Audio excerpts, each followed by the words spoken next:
ನಿಮ್ಮ ಸ್ನೇಹಿತರು ಈಗ ನಿಮ್ಮ ಕಾಮೆಂಟ್ ಮಾಡಿರೋದು ಅಂದ್ರೆ ಪರ್ಸನಲ್ ಕಾಮೆಂಟ್ ಮಾಡಿದ್ದಾರೆ, ನೀವು ಪರಮೇಶ್ವರ್ ಅವ್ರ ಬಗ್ಗೆ ಮಾತಾಡ್ತೀರಿ.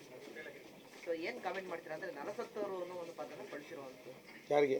ನಿಮಗೇನೆ ನಮಗ ಅಲ್ರಿ ನಾನು ಹೇಳೋದು ಇಷ್ಟೇ.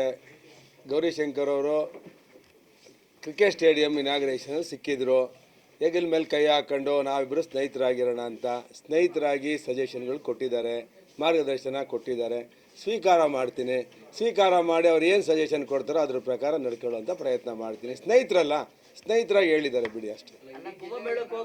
ಹಾಂ ಅಲ್ಲ ಇರ್ಬೋದು, ಅವ್ರ ದೃಷ್ಟಿಲಿ ಪಾಪ ಏನು ಮಾಡೋದು. ನಾವು ಸ್ವೀಕಾರ ಮಾಡ್ತೀನಿ, ಅವ್ರು ಏನು ಹೇಳ್ತಾರೋ ಅದನ್ನು ಸ್ವೀಕಾರ ಮಾಡ್ತೀನಿ. ಒಳ್ಳೇದಾಗಲ್ಲ ಅವ್ರಿಗೆ ಅಂತ ಆಶಿಸ್ತೀನಿ. ಏನಾರು ಅರ್ಥ ಮಾಡ್ಕೊಳ್ರಿ. ಅವ್ರು ಒಳ್ಳೇದಾಗಲಿ ಅಂತ ಹೇಳಿದ್ಮೇಲೆ ನಾನು ಒಬ್ಬ ರಾಜಕಾರಣಿ 3 ಬಾರಿ ನಾನು ಗೆದ್ದಿರೋನು ಕೇಳ್ರಿ. 2 ಬಾರಿ ಜಿಲ್ಲಾಧ್ಯಕ್ಷ ಆಗಿ, 2 ಬಾರಿ BJP ಕಾರ್ಯದರ್ಶಿಯಾಗಿ, 3 ಬಾರಿ ಶಾಸಕನಾಗಿ, 5 ಬಾರಿ ಸ್ಪರ್ಧೆ ಮಾಡಿದ್ದೇನೆ. ನನಗೇನೋ ಅವ್ರು ಸಜೆಷನ್ ಕೊಡ್ತಾರೆ. ನನ್ನ ಆಯ್ಕೆ ಮಾಡಿರೋಂಥ ಜನಕ್ಕೆ ಅವಮಾನ ಮಾಡಿದ್ರೆ ನಾನೇನು ಹೇಳೋಣ? ನಾನು ನರ ಸತ್ತಿದೀವೋ ನರ ಇದೀವೋ ಅವ್ರಿಗೆ ನೋಡಕ್ಕೆ ಬಂದಿದ್ರಾ? ಅಲ್ಲ ಅಲ್ರಿ, ಸರ್ಕಾರ ಸತ್ತೋಗಿದೆ. ಅದೇನು ನಾನು ಪರಮೇಶ್ವರ್ ಅವ್ರ ಬಗ್ಗೆ ವೈಯಕ್ತಿಕವಾಗಿ ನಂದೇನಿಲ್ಲ. ಅವರು ಸಜ್ಜನ ರಾಜಕಾರಣಿಗಳು, ಹಿರಿಯರು. ಅವ್ರನ್ನ ತಂದೆ ಸ್ಥಾನದಲ್ಲೇ ನೋಡ್ತೀವಿ. ಅವ್ರಿಗೋಗಿ ಕಾಲು ನಮಸ್ಕಾರ ಮಾಡಿದ್ರೆ ಅದು ಸಂಸ್ಕಾರ. ನಮ್ಮಲ್ಲಿ ನಮಗೆ ನಮ್ಮ ತಾಯಿ ತಂದೆ ಹೇಳ್ಕೊಟ್ರು ಸಂಸ್ಕಾರ. ನಮಸ್ಕಾರ ಮಾಡಿದ್ರೆ ತಪ್ಪು ಅಂತ ಅಂದರೆ ನಾನು ಅವ್ರು ಹೇಳ್ಬಿಡ್ಲಿ ಪರಮೇಶ್ವರ್ ಅವರು ಬೇಡಪ್ಪ ಅಂತ. ಅಲ್ಲ, ಪಾಪ ಕಳ್ಕೊಂಡಿದ್ದು ಬಿಟ್ಟಿದ್ದು ಅದು ನನಗೆ ಬಿಟ್ಟಂಥ ವಿಷಯ, ನನ್ನ ಪರ್ಸ್ನಲ್ ವಿಷಯ.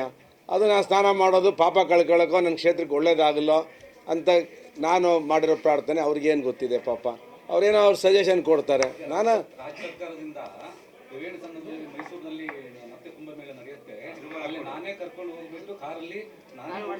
ಖಂಡಿತ ಅಯ್ಯೋ ತುಂಬ ಅದನ್ನು ಹೃದಯಪೂರ್ವಕವಾಗಿ ಸ್ವಾಗತ ಮಾಡಿಸ್ತೀನಿ. ಪಾಪ ಅವ್ರಿಗೆ ಅಷ್ಟೊಂದು ನನ್ನ ಮೇಲೆ ಕಾಳಜಿ ಇದೆಯಲ್ಲ. I will take it very positively.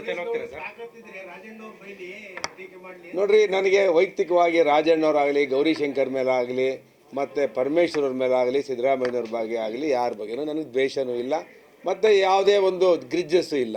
ನಾನು ಒಬ್ಬ ರಾಜಕಾರಣಿಯಾಗಿ, ಜಿಲ್ಲಾ ಅಧ್ಯಕ್ಷ ಆಗಿ, ಸ್ಟೇಟ್ ಸೆಕ್ರೆಟರಿ ಆಗಿ ಸರ್ಕಾರದ ನ್ಯೂನತೆಗಳನ್ನು ಎತ್ತಿ ಹಿಡಿಯುವಂಥ ಕರ್ತವ್ಯ ನಂದು. ಇಲ್ಲಿ ಪರಮೇಶ್ವರ್ ಡಿಸ್ಟಿಕ್ ಮಿನಿಸ್ಟ್ರ್ ಆಗಿರೋದ್ರಿಂದ ಅವ್ರ ಬಗ್ಗೆ ನಾನು ಮಾತಾಡ್ತೀನಿ. ಸರ್ಕಾರದ ಬಗ್ಗೆ ಅವ್ರ ಬಗ್ಗೆ ಮಾತಾಡಲ್ಲ, ವೈಯಕ್ತಿಕವಾಗಿ ಮಾತಾಡಲ್ಲ. ಸರ್ಕಾರದ ಅಂಕು-ಡೊಂಕುಗಳನ್ನು ಮತ್ತು ನ್ಯೂನತೆಗಳನ್ನು ಎತ್ತಿ ಹಿಡಿಯುವಂಥ ಕರ್ತವ್ಯ ನಂದು. ಅದನ್ನು ಮಾಡಬೇಡ ಅಂತ ಗೌರಿಶಂಕರ್ ಅವ್ರು ಸಜೆಷನ್ ಕೊಟ್ಟರೆ ಖಂಡಿತ ಅದನ್ನು ಯೋಚನೆ ಮಾಡ್ತೀನಿ. ಧನ್ಯವಾದಗಳು. ಇನ್ನೇನು ಹೇಳೋದು? ಅಲ್ಲ ಅಲ್ರಿ, ನಾನು ಮೆಚೂರ್ಡಾಗಿ ಮಾತಾಡ್ಬೇಕಲ್ಲಪ್ಪ. ಆತ ಮಾತಾಡ್ದೆ ನಾನು ಮಾತಾಡೋಕ್ಕಾಗುತ್ತಾ? 3 ಬಾರಿ ಶಾಸಕ ನೀವು ನಗ್ತೀರಾ. ಆಮೇಲೆ ಏನಪ್ಪ ಸುರೇಶ್ ಗೌಡ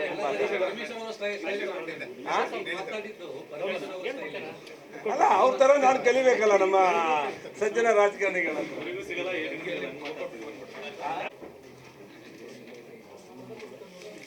ಅಥವಾ